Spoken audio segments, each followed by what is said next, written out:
Dicen que el silencio de una mansión vacía pesa más que el oro que la llena, y esa noche, mientras el viento jugaba con las cortinas de seda, el multimillonario se dio cuenta de que no había nadie con quien compartir su triunfo.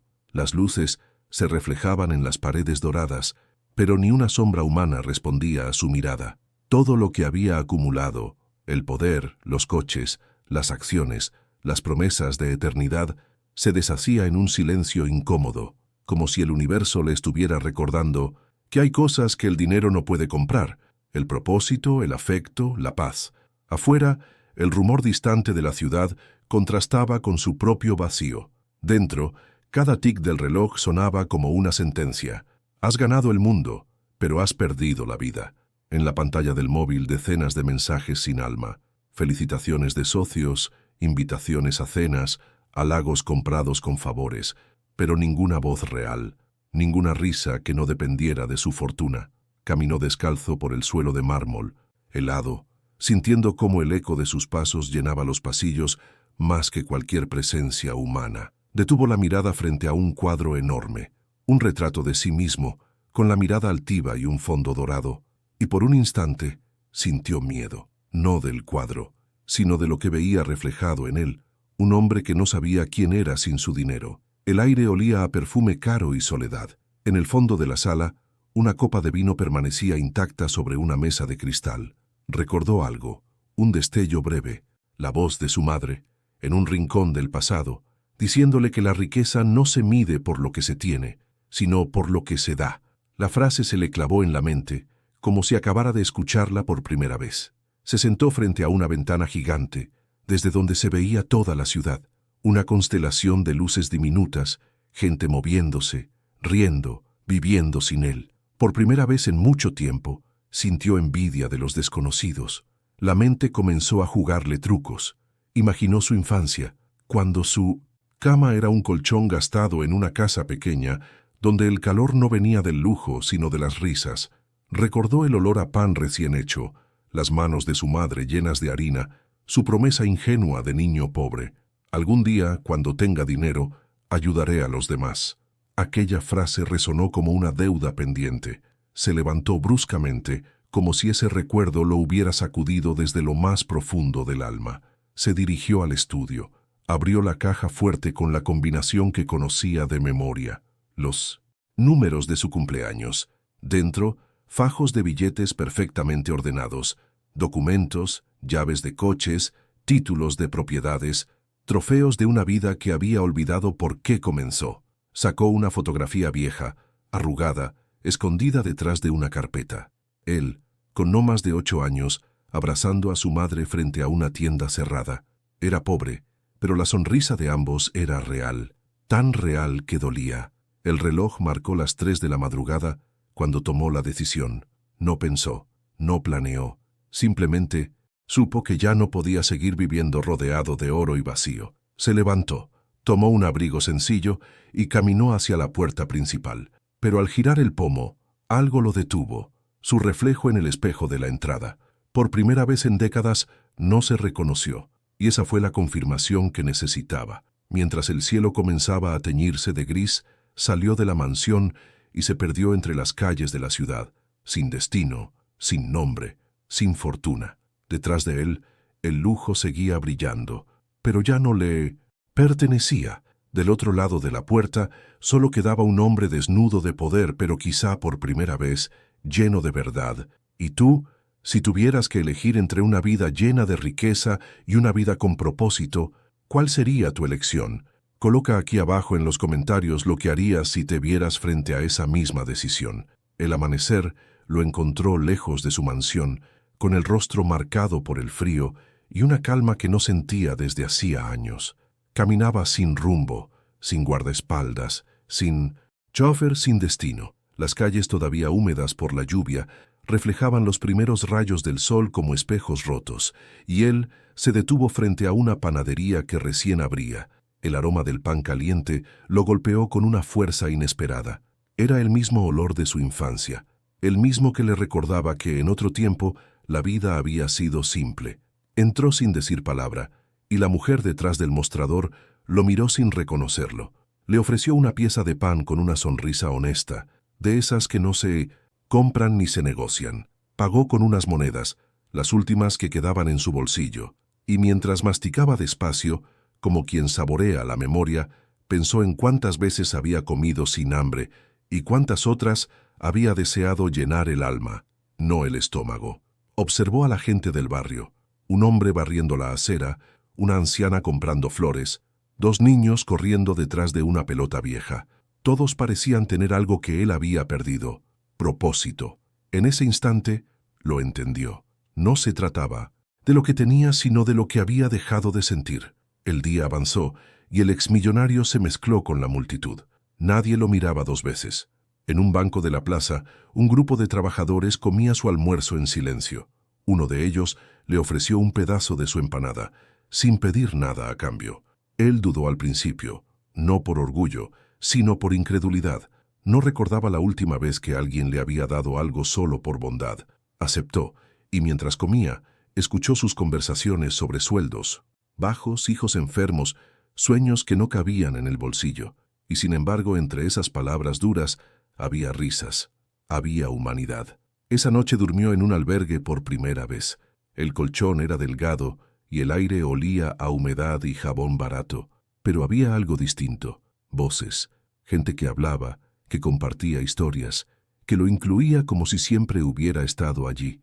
No le preguntaron su nombre, no importaba, era solo un hombre más. Por primera vez en décadas, no sintió la necesidad de impresionar a nadie. No había competencia, ni máscaras, ni admiración vacía, solo silencio compartido y el leve sonido del viento colándose por una ventana rota. Despertó sobresaltado cuando un niño se acercó para cubrirlo con una manta. No tenía más de 10 años, y le sonrió con esa inocencia que el dinero nunca puede imitar. «Hace frío, señor», dijo el pequeño antes de alejarse. Aquella frase tan simple fue suficiente para romper algo dentro de él. Lloró en silencio, sin entender del todo por qué. Quizás era el peso de la culpa, o quizás era el alma, volviendo lentamente a su lugar. Con el pasar de los días, comenzó a ayudar. Barría pisos, lavaba platos, reparaba sillas viejas. No por dinero, sino por necesidad de redimirse. Cada acto pequeño se sentía como una confesión, una forma de sanar sin palabras. Pero un día, mientras ayudaba a descargar un camión en el mercado, una voz lo llamó por su nombre verdadero. Se congeló. Era una mujer, de pie frente a él, mirándolo con una mezcla de sorpresa y rabia contenida. Su rostro le resultó familiar, pero su mente, saturada de pasado, tardó unos segundos en reconocerla.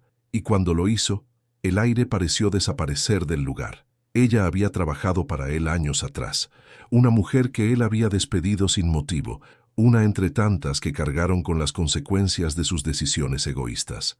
Ahora, frente a ella, ya no había poder, ni dinero, ni excusas, solo un hombre desnudo ante sus propios errores. Y fue en ese preciso instante que entendió que su viaje no había sido solo para huir del lujo, sino para enfrentarse a las ruinas que había dejado atrás. Pero lo que esa mujer iba a decirle después cambiaría todo lo que él creía haber aprendido. No gritó. Eso fue lo que más lo desconcertó. La mujer respiró hondo, como si decidiera por fin decir lo que había guardado dentro durante años, y le entregó una hoja de papel amarillenta por el paso del tiempo. Era una carta de despido, una cantidad insignificante. Su firma, legible. El papel tembló, pero no de ira, por todo lo que ese papel le había hecho a su vida. Ese día, dijo, tenía una entrevista de trabajo en otro hospital. Llegué tarde porque me retuviste 40 minutos para decirme que mi puesto ya no tenía sentido. Intentó recordar el motivo, un objetivo, un informe, una reestructuración. Las palabras le llegaron sin rostro, como muebles en una oficina vacía. Perdí la entrevista, continuó, y ese mismo mes perdí mi casa. Ahí empezó la parte de mi historia que nunca viste. El bullicio del mercado pareció desvanecerse a su alrededor, como si el mundo se hubiera encogido para caber en aquel estrecho pasillo entre las cajas de fruta. Palideció. Intentó disculparse, pero las palabras le salieron débiles, sin firmeza, y por primera vez comprendió que el perdón no es una moneda de cambio, no se puede ofrecer para comprar alivio. «¿Quieres oír el resto?», preguntó ella. Él asintió, casi suplicando. Entonces vinieron escenas de una película que no era la suya. Largas jornadas laborales, autobuses abarrotados, el miedo a no poder pagar el alquiler, un hijo enfermo, el agotamiento que no se quita con una ducha caliente. Y al final, una simple frase que lo golpeó como una piedra. Sobreviví. Simplemente no lo viste. La culpa que sentía no era la misma culpa fingida que siempre lo acompañaba en los eventos benéficos. Era algo distinto, áspero, visceral, una culpa que le bajaba por la garganta como óxido. No se defendió. En cambio, le pidió que pusiera precio no en dinero, sino en reparación, una forma de hacer algo más que una simple donación. La mujer cerró los ojos unos segundos, como quien elige con cuidado la pieza adecuada en un juego delicado. Si quieres hacer algo, dijo, ven mañana al hogar São Miguel. Nada de fotógrafos, nada de nombres, solo manos. La palabra manos resonó en su mente durante toda la noche en el albergue, transformada en imágenes, uñas manchadas de tierra, dedos sosteniendo tazas, palmas que sostenían cuerpos cansados. Durmió poco. Cuando el sol se filtró por la ventana rota, ya estaba despierto, con un abrigo prestado y una libreta delgada en la mano donde garabateaba preguntas que nunca se había hecho. ¿Qué puedo hacer que no sea firmar con mi nombre? ¿Qué puedo llevar que no sea mi apellido? ¿De qué sirve cuando nadie sabe quién soy? El hogar São Miguel se alzaba modestamente al final de una calle donde las casas aún conservaban cortinas de encaje y macetas con plantas rebeldes en los alféizares. Dentro impregnaba el aire el olor a sopa, ropa recién lavada y medicinas baratas. Reconoció a la mujer, ahora con delantal, y le presentaron a personas cuyos nombres e historias encajaban a la perfección con su mirada. Doña Nair, que escondía cartas dentro de libros para recordar que había sido maestra. Paulo, el niño del brazo vendado que reía sin mostrar los dientes. Clarice, la niña de las trenzas que coleccionaba chapas de refresco como si fueran medallas. El trabajo comenzó de forma sencilla: barrer, pelar verduras, apilar cajas, y poco a poco se volvió exigente de otra manera. Escuchar, recordar, estar presente. A media mañana se acabó el gas y la sopa casi se quema. Un viejo instinto le impulsó a coger el teléfono, llamar a su proveedor y hacer un gran depósito. Pero su mujer le sujetó la muñeca. Así no. Respiró hondo, guardó el teléfono y observó la improvisación. Olla sirviendo a fuego lento al baño María, una estufa prestada del vecino, niños, acarreando agua en la fila más organizada que jamás había visto. La comida estaba lista, fruto de la terquedad y el cariño, y se dio cuenta de que hacer algo sin saber hacerlo era como reaprender un idioma. Cada gesto, una palabra, cada error, una nueva regla gramatical. En el patio, entre la ropa tendida, comenzó una discusión silenciosa que fue escalando. Un hombre acusó al otro de haber cogido una manta extra.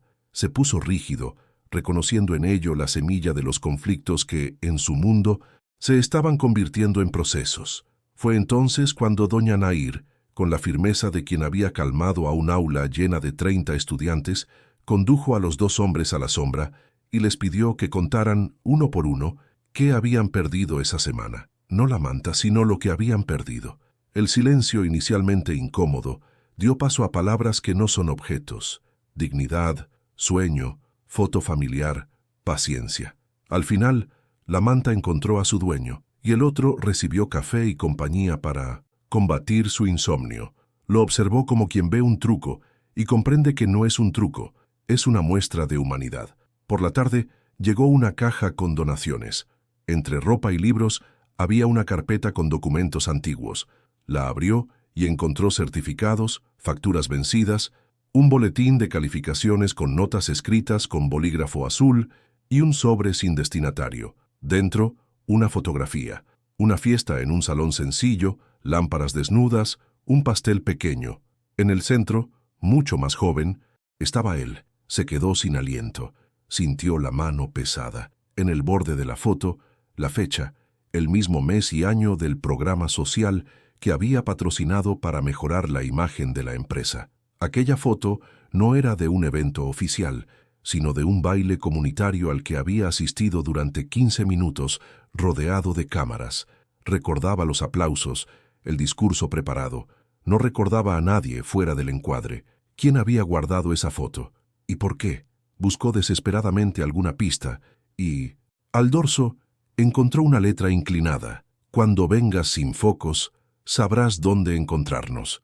Las cartas pertenecían a la mujer del mercado. Ahora estaba seguro. No era una simple coincidencia. Era un mensaje que presagiaba su regreso incluso antes de que decidiera volver.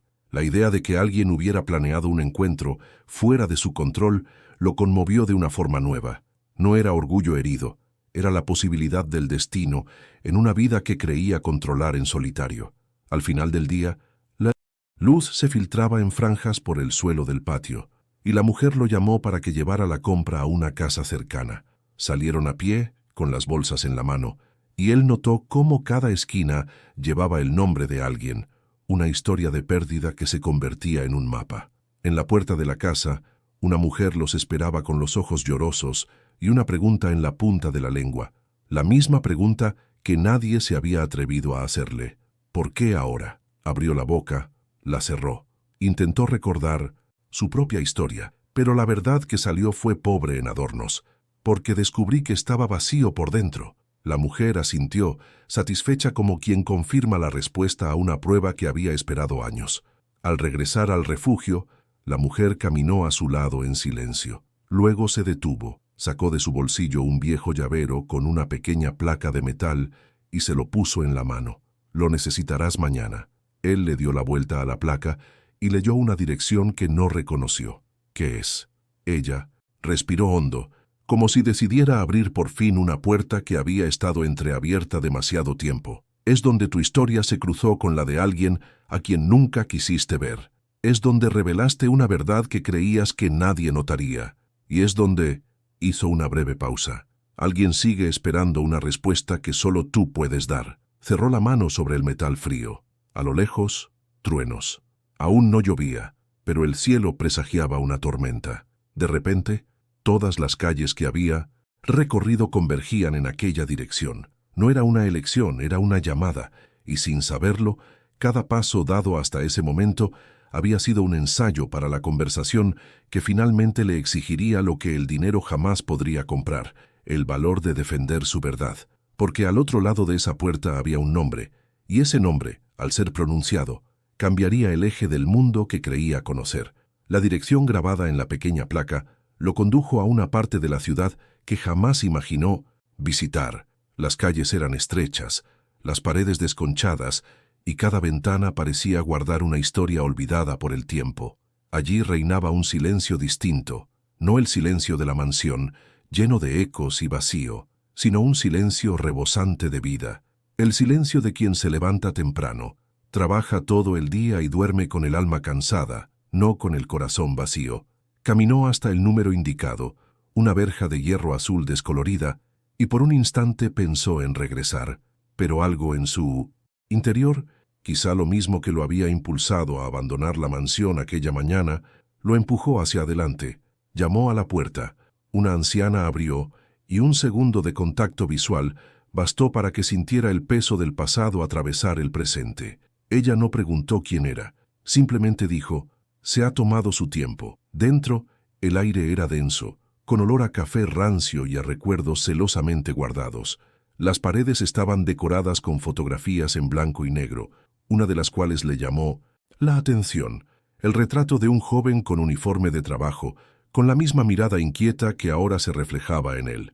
«Ese es mi hijo», dijo ella, o mejor dicho, lo era. Sintió que el suelo se hundía bajo sus pies. Sin pausa, le contó la historia que él nunca quiso oír. Años atrás, un accidente en una de las obras de su empresa había matado a 3 trabajadores. El caso se silenció. Los informes fueron falsificados. El dinero acalló las voces que exigían justicia. El nombre de su hijo figuraba entre los olvidados, un nombre que él nunca había leído, porque nunca quiso. Le mostró un viejo recorte de periódico amarillento, y el artículo hablaba de fallos técnicos, errores humanos, imprudencia individual, mentiras, y él lo sabía.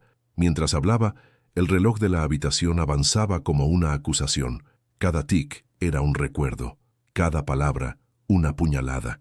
Dormías entre sábanas de seda mientras yo enterraba a mi hijo con mis propias manos, dijo la mujer, con los ojos llameantes, no de odio, sino de un dolor que ya lo había consumido todo. El dinero te salvó, pero a mí me mató por dentro. Quiso hablar, pedir perdón, pero la voz se le quebró. La mujer se limitó a observarlo, como si intentara discernir si su arrepentimiento era sincero o solo una farsa. Tras un largo silencio, se acercó a un estante y tomó una caja de madera. Dentro, un reloj de pulsera roto, manchado de óxido y polvo. Era suyo. Se detuvo en el momento del accidente. Nunca volvió a funcionar. Le entregó el reloj. El metal frío pareció palpitar como si el tiempo se negara a avanzar. Lo sostuvo como si sostuviera su propio destino, sintiendo que el peso no provenía del objeto, sino de su significado. «No quiero tu dinero», murmuró. «Quiero que comprendas el valor del tiempo que me dedicaste». Salió tambaleándose de allí, con el reloj en el bolsillo y un nuevo vacío en el alma. Caminó hasta un banco en la plaza más cercana y se quedó allí, observando cómo el cielo comenzaba a oscurecer. Cada persona que pasaba parecía cargada de significado: la florista, el padre que se apresuraba con su hija a hombros, la chica que reía sola por teléfono. Era como si el mundo entero hubiera decidido seguir adelante, incluso sin él. Y en ese momento, por primera vez, deseó sinceramente desaparecer, no por vergüenza, sino por la necesidad de empezar de cero, en silencio, sin aplausos, sin apellido, sin nada. Cuando por fin regresó al albergue, encontró a la mujer del mercado, esperándolo. Ella no le preguntó qué había pasado, le bastó con mirarlo a la cara para comprender. Simplemente dijo: «Ahora sabes lo que el dinero jamás podrá comprar», y colocó sobre la mesa el mismo cuaderno donde él había anotado las preguntas de los días anteriores. En la última página una nueva nota: «El verdadero valor no reside en devolver lo que tomaste, sino en ofrecer lo que nunca diste». Se quedó despierto toda la noche escribiendo, no informes, no confesiones, sino cartas, una para cada familia, cada nombre olvidado, cada historia borrada por el oro. Cartas con palabras sencillas, pero sinceras. Al amanecer, salió a entregarlas una a una, en mano, sin firmar. Con cada puerta que se abría, sentía que una parte de sí mismo se rompía y al mismo tiempo otra renacía. En la última casa, sin embargo, nadie respondió. La puerta estaba entreabierta y sobre la mesa del patio había un sobre dirigido a él. Dentro, una sola hoja de papel. Cuando el dinero pierde su poder, es el corazón el que decide el destino. Y debajo otra dirección sin nombre, sin explicación. El mismo escalofrío le recorrió la espalda, ese escalofrío que anuncia que la historia aún no ha terminado. Guardó el papel en el bolsillo y echó a andar. Esta vez, sin prisa. Cada paso le parecía una nota de una vieja canción, una que nunca aprendió a tocar, pero que ahora comprendía. Y mientras el sol se alzaba tras los edificios, algo en su interior por fin se agitó.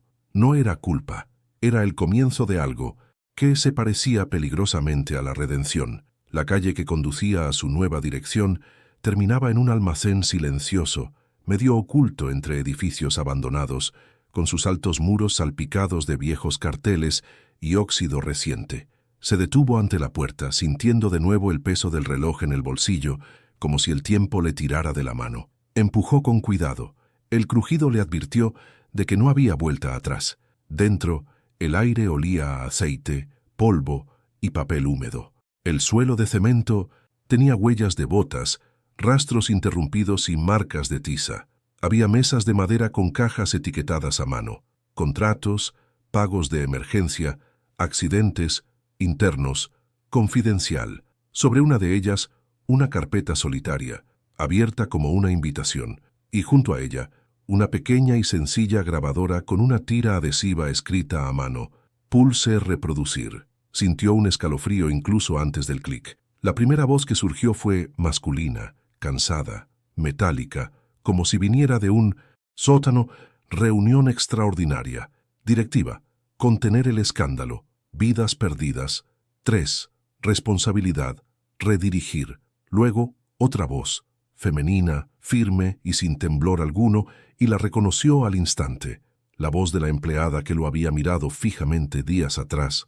la que se atrevió a decir lo que nadie más se atrevía, estaba allí, grabada, puntual, enumerando fechas, cifras, órdenes. La indemnización se dividió, el informe pericial se modificó, la inspección se realizó en el turno de noche para evitar preguntas. No hay error humano, hay omisión. Cada frase resonó como un martillo. Cada nombre mencionado era una cuchilla que arañaba la capa de barniz del pasado que había fingido pulir. El reloj de pulsera en su bolsillo pareció vibrar. Por un momento, olvidó su propia respiración. Al fondo del almacén, una puerta entreabierta dejaba entrar un haz de luz marrón que iluminaba las partículas de polvo que danzaban en el aire. Caminó hacia ella, guiado por una mezcla de temor y necesidad. Tras la puerta, una pequeña oficina, un armario metálico, una acústica hueca, una fotografía de un grupo de trabajadores sonriendo en un almuerzo de celebración. En el reverso de la foto, garabateada, estaba la misma dirección que llevaba en el bolsillo, junto con una breve frase: «Aquí empieza todo». Apoyó la mano sobre la mesa y sintió, bajo sus dedos, un mapa de la ciudad resaltado en rojo. Flechas conectaban la mansión, el hospital, las antiguas obras en construcción, el cementerio del barrio obrero, el periódico que lo había silenciado todo y, por último, una modesta casa en la ladera, donde la empleada vivía con su madre. El corazón le latía con fuerza. Un cajón crujió. Dentro, un sobre marrón sellado con cera roja y las iniciales de la empresa. El sello que siempre había simbolizado poder, ahora parecía una cicatriz. Lo abrió con cuidado. Del sobre salieron copias de correos electrónicos, extractos bancarios, mensajes impresos con los sellos archivo, urgente y no responder. Reconoció firmas, incluida la suya, y esto le desgarró el estómago con una claridad extraña. No era un monstruo de una sola cabeza, era todo un organismo, alimentado por silencios calculados, bonos y objetivos. Era la clase de verdad que no se puede contener en una disculpa. Sostuvo los papeles uno a uno mientras la grabadora volvía a reproducir la voz del empleado. «Si me están escuchando, no quiero aplausos, quiero consecuencias, quiero que se digan los nombres, quiero que el tiempo avance en la dirección correcta». La luz del atardecer desvelaba lentamente las capas del almacén y las sombras de las vigas se alargaban sobre el suelo como una bestia. Una ráfaga de viento agitó los papeles sobre la mesa. Se sentía en la cuerda floja entre dos mundos, el familiar, donde podía simplemente llamar, contactar con abogados, ganar tiempo, y el desconocido, donde tendría que presentarse sin protección. Le temblaba la mano. Apagó la grabadora.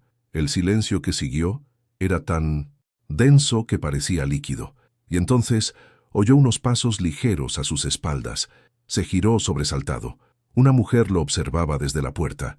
No era la empleada, era una joven, con el pelo recogido en un moño apresurado, un abrigo de lana gastado, la mirada de alguien que había muerto de ansiedad y resucitado por pura terquedad. «Dijo que vendrías», dijo la joven sin rodeos, «y me pidió que te diera esto». De las manos de la joven, un sobre más pequeño, esta vez blanco, con un discreto borde azul. Dentro, una carta manuscrita. La letra era la misma que había visto en la nota anónima días atrás. «No te dejes engañar, no se trata de remordimiento, se trata de enmendar errores. Si de verdad quieres hacer las cosas de otra manera, acepta la derrota». Al final, la dirección de un periódico local y debajo, la frase que le hizo un nudo en la garganta: «3 vidas merecen 12 verdades, y quizá la tuya también». Levantó la vista hacia la joven. «¿Está bien?». La chica vaciló. «Sabe que cuando las cosas avanzan, alguien intenta detenerlas. Por eso me pidió que te guiara».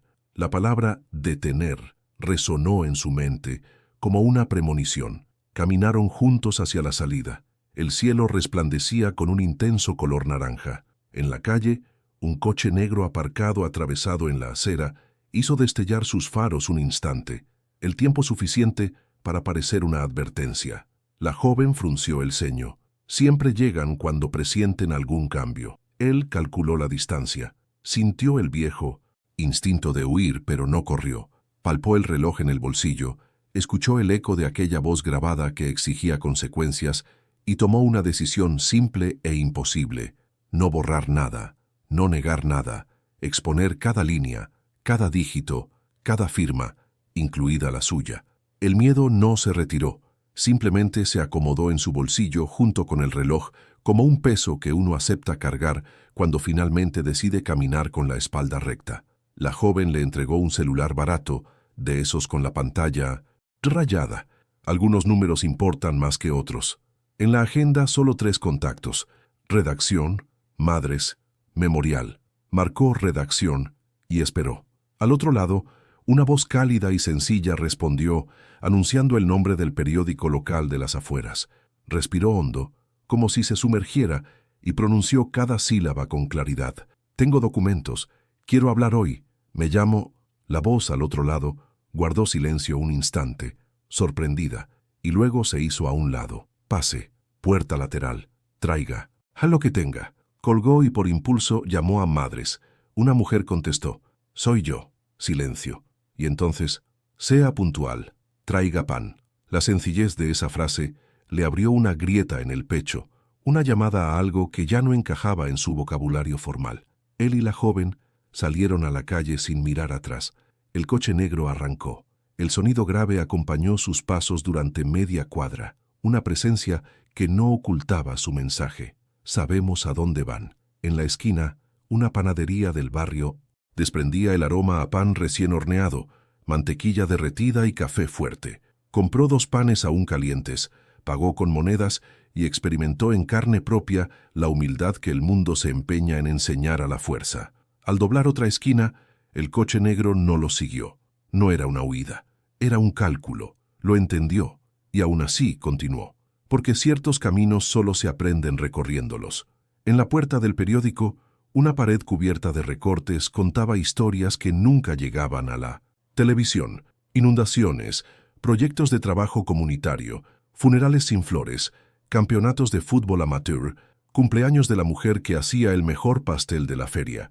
El editor, un hombre pequeño con gafas torcidas, lo saludó sin sorpresa, como quien ha visto gigantes descalzos y sabe que al fin y al cabo todos somos iguales.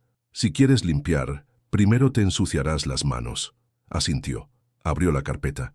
Mientras la impresora engullía y escupía las páginas, la joven observaba por la ventana, vigilante, atenta, como una centinela de algo que por fin se ponía en marcha. Entonces el editor formuló la pregunta que lo cambiaría todo. «¿Me autoriza a publicar su nombre?». La habitación parecía pequeña. Era una palabra que pesaba más que cualquier número, más que cualquier acción bursátil. Publicar su nombre significaba abandonar su escudo, invitar al ataque, aceptar el colapso social y tal vez empezar a construir algo por primera vez. Pensó en el reloj roto, en el pan caliente entre sus manos, en la voz del empleado exigiendo consecuencias, en las 3 vidas, en las 12 verdades, en la posibilidad de una 13ª que por fin tendría sentido. Cerró los ojos un instante y respondió con la boca seca pero firme: «Sí». El editor asintió simplemente, como si recibiera un sí largamente esperado. «Entonces venga temprano mañana. Traiga más cosas. Esta noche tiene otra dirección». Y deslizó un papel sobre la mesa. El lugar estaba en lo alto de la colina, detrás de 1900, un campo de tierra, cerca del improvisado memorial donde las familias dejaban velas y cintas. Allí, dijo el editor, vería algo que no cabía en hojas de cálculo ni titulares. Vería aquello a lo que realmente se había comprometido a enfrentarse. Guardó el papel. Afuera el aire fresco traía consigo el sonido de niños corriendo, alguien gritando un gol, una radio que reproducía una vieja canción. El coche negro ya no estaba allí. Quizás nunca se había ido. Mientras bajaba la pendiente con la joven, a su lado notó un detalle que no había visto en el cobertizo. La misma letra de las notas aparecía en un mural pintado en la pared. Versos sencillos, casi infantiles, garabateados como una plegaria. «Si un reloj se ha detenido, es para que otro comience». No sonrió, pero por primera vez respiró sin sentir la garganta arder. Sabía que, al llegar al monumento, no solo encontraría flores y nombres, encontraría el punto de no retorno, y alguien, quizás más de una persona, ya lo esperaba allí, con preguntas que no admitían atajos. Aceleró el paso. El cielo se tornaba de un azul intenso, y a lo lejos, contra el horizonte de tejados, una pequeña luz parpadeó, persistente, como si alguien le advirtiera: el siguiente paso es tuyo. La colina parecía más grande desde abajo. Las luces de las casas parpadeaban como pequeños corazones y cada escalón de la escalera de cemento contaba una historia. Manchas de lluvia, grafitis descoloridos, nombres grabados con oraciones y fechas. El aire era denso, una mezcla de humo de estufas de leña y el aroma de las flores depositadas en altares improvisados. Subió despacio, con el reloj en el bolsillo y el sobre doblado en la mano, el cuerpo cansado pero la mirada firme. Ya no había en él la arrogante prisa de quien está al mando. Ahora cada paso era una confesión, cada respiración una deuda saldada en silencio. El campo de tierra parecía un desierto bajo la luz de la luna, porterías oxidadas, niños pateando un balón remendado y al fondo el monumento. Era un muro sencillo, cubierto de azulejos blancos y velas derretidas, donde los nombres de gente común estaban escritos con tinta negra. Se acercó con el mismo cuidado con que se pisa un templo. Cada nombre tenía un rostro invisible, y lo sintió sobre él como una multitud silenciosa. La empleada estaba allí, sin uniforme, sin enfado, sumida en el duelo y la lucidez. Junto a ella, algunas familias sostenían fotos plastificadas, y cuando lo vieron llegar, el murmullo cesó. «Viniste». Eso fue todo lo que dijo. Él asintió, incapaz de responder. La mujer más anciana, madre de uno de los trabajadores fallecidos, le entregó una vela encendida. «Enciéndela y escucha. Es lo único que pedimos». La llama parpadeaba entre sus dedos, reflejándose en los ojos de quienes lo rodeaban. Una suave brisa soplaba, pero la vela se mantenía encendida. La empleada comenzó a hablar, no para acusar, sino para contar historias. Relató quién era cada persona, qué soñaba, qué había dejado atrás, qué haría si aún estuviera allí. Contó detalles que dolían más que cualquier frase: el sonido de una risa, la torpe forma de bailar de otra, la promesa de volver con pan y no haber regresado jamás. Él escuchaba todo, y con cada historia sentía que el suelo se movía. Era como si, por primera vez, el mundo exigiera con palabras lo que el dinero había exigido en silencio. Cuando terminó, un hombre se acercó. Tenía las manos cubiertas de cal, el rostro endurecido, pero los ojos llenos de lágrimas. «No, me devolverás a mi hermano, pero si quieres ayudar hay otra manera. Allí arriba, en los terrenos de la antigua compañía, la estructura que los mató a los tres sigue en pie. Nadie la ha tocado. Ven a verla». Miró a su alrededor. Nadie se opuso. Las velas ardían. El campo se había convertido en una procesión silenciosa. Siguió al hombre, sintiendo el peso de cada mirada sobre su espalda. El lugar era un esqueleto metálico en la cima de la colina. Placas oxidadas, tuberías retorcidas, restos de andamios aún marcados por manchas oscuras que el tiempo no había borrado. El hombre se detuvo ante una columna rota y señaló: «Estaba aquí». Se derrumbó en el segundo piso. Estaban ahí abajo, debajo. El multimillonario se arrodilló sin darse cuenta, su mano rozando el hierro frío. La textura áspera del óxido le arañó los dedos. No lloró. Llorar sería un exceso. Lo que sintió fue algo más denso, casi físico, la sensación de cargar con el peso exacto de la estructura sobre su pecho. El empleado llegó poco después, cargando algo envuelto en tela. «Encontré esto en la antigua oficina, deberías verlo». Era un casco arrugado, con la pintura desconchada, pero el nombre escrito a pluma aún era visible: Diego. El mismo nombre del recorte de periódico, el mismo de la foto del tablón de anuncios. Sostuvo el casco con cuidado, como si fuera una reliquia. El silencio entre ellos estaba cargado de lo no dicho: arrepentimiento, ira, recuerdos, un perdón hecho añicos. La empleada sacó de su bolsillo un trozo de papel doblado, una última confesión. Lo escribió antes de morir. Nunca se entregó. Desdobló el papel y lo leyó en voz alta. «Si el jefe se acuerda alguna vez de nosotros, díganle que aún creemos que tiene corazón. Solo necesita recordar dónde lo dejó». La frase quedó suspendida en el aire. No derramó lágrimas, pero sintió temblar todo su cuerpo, como si aquel recuerdo le hubiera arrebatado el poco aliento que le quedaba. Se arrodilló, apretó el casco contra su pecho y cerró los ojos. Los sonidos lejanos de la ciudad parecían provenir de otro planeta. La empleada le puso la mano en el hombro. Ahora entiendes el precio, pero entenderlo no basta. Lo que hagas con él es lo que lo cambia todo. Se levantó lentamente, como si cargara siglos sobre sus hombros. Voy a reconstruir esto como es debido, no como un monumento a la culpa, sino a la verdad. Cada nombre, cada rostro, cada historia, nada se perderá de nuevo. Ella lo miró durante unos segundos, no con desconfianza, sino con la cautela de quien ha visto morir promesas en discursos. Entonces hazlo, sin focos. Empieza por el ladrillo, no por la placa. Él asintió.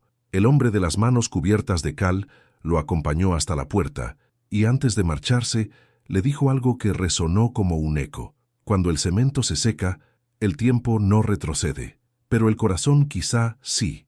Al bajar la colina, las luces de la ciudad se multiplicaban como faros sobre un mar de hormigón. Caminaba despacio, con el casco en un brazo y el reloj en el otro, la luz de las velas aún danzando en sus ojos. Abajo, la vida seguía su curso, vendedores pregonando, autobuses pasando, gente riendo, ajena a que el mundo había terminado y renacido el mismo día. Cruzó la avenida y se detuvo ante un solar vacío, rodeado de vallas con anuncios de promociones inmobiliarias. Sacó un bolígrafo del bolsillo y escribió en el metal: «Aquí, la memoria no se vende». Cuando el viento sopló, levantando polvo y periódicos, supo que la historia aún no había terminado, porque el verdadero final no es el silencio, sino el eco, y ese eco apenas comenzaba a extenderse, invisible pero incontrolable, como la semilla de una revolución nacida en el único lugar donde el dinero no manda, en la conciencia.